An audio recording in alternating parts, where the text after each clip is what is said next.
A government minister resigns, but is there more to this recent removal than meets the eye? Hi, good morning, Neil Sean here in the heart of London. That is your political story breaking out of London today. And as ever, let me give you a little bit of background. This particular individual was caught in a classic tabloid sting, the sort of which we thought had gone out really in the late 90s, but apparently not. But here's where this story gets really interesting, because as we now know, Matt Hancock, the former Health Secretary, apologised, and he thought that could be enough.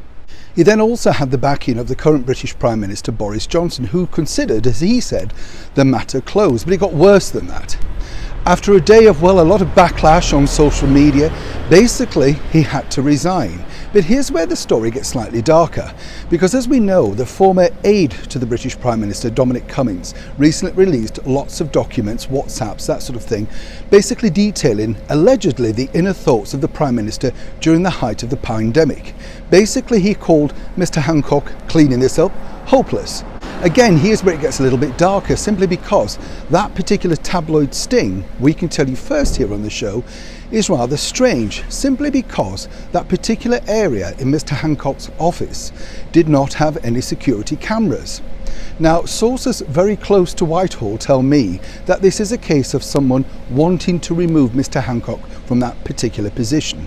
So was he set up, or indeed was he pushed? More importantly, you have to feel sorry for the people associated with Mr. Hancock, simply because, of course, there are children and a wife involved. It's a very difficult time for him, in whichever way you look at Mr. Hancock's record. He did try his very best, I believe, in very difficult circumstances, the like of which we haven't seen in our lifetimes. But moving forward, of course, with this particular story, it does also seem strange that they were able to film on numerous occasions. The footage that you've seen is not a one-off, there's also audio too. The question we now have to ask ourselves is just how secure are Whitehall officers if someone's able to sneak a camera in at such close range? And more importantly, you have to move forward and say to yourself, could this happen again? And next time, could it have even more devastating consequences? Neil Sean in the heart of London.